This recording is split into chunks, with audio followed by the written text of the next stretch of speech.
Hello. Today I'm going to talk about a topic very close to my heart. That is poverty, starvation.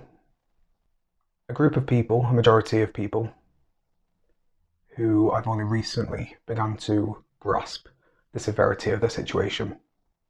In 1968, Boyce released a song called The Way It Is. That song covers racism from a white person's perspective. It doesn't go in detail.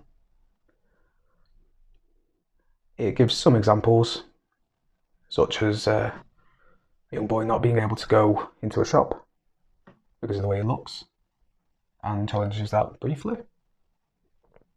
Covers poverty, again briefly.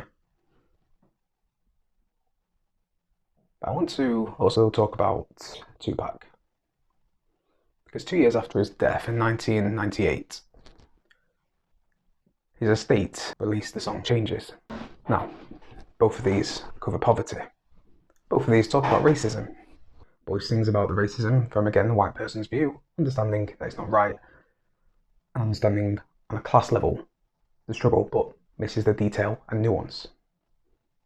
Tupac covers poverty with examples of the pain and crimes those in poverty are forced to commit. It very quickly escalates into the struggles with police brutality, black children becoming addicted to drugs, going into debt from having to make money through morally bad choices just to survive, such as selling to children. And instead of Boyce's choice of words, "That's the way it is," or "that is" repeated many times in Changes, in Boyce's song, "That's the way it is" more prominent than the message, "Don't believe them." But Tupac very much says, "We need to change." Emphasis on change, as the song is called Changes. And while this did release 2 years after his death, he did originally write this in 1991, when Tupac states all he sees is racist faces.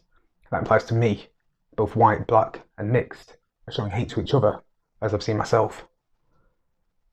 He then goes on with the message of love each other, and the message of healing really hits home, because we are all people. We are brothers and sisters, and unfortunately, in this society, the colour of our skin does differentiate us, but it does not have to.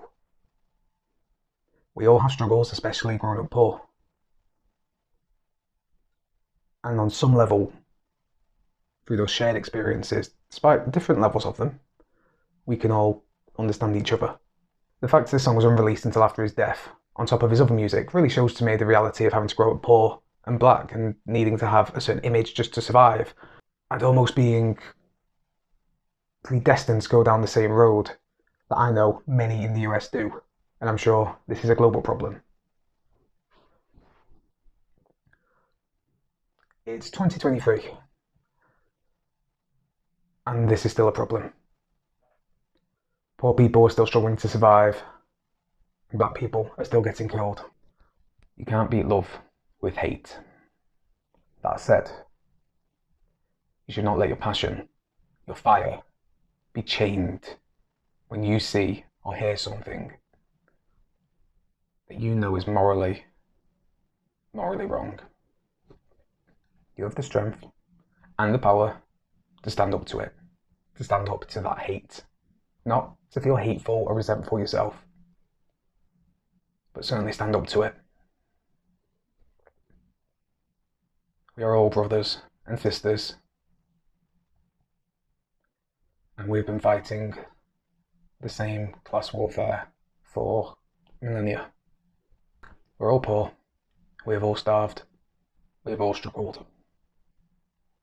Love each other, protect each other, and take responsibility.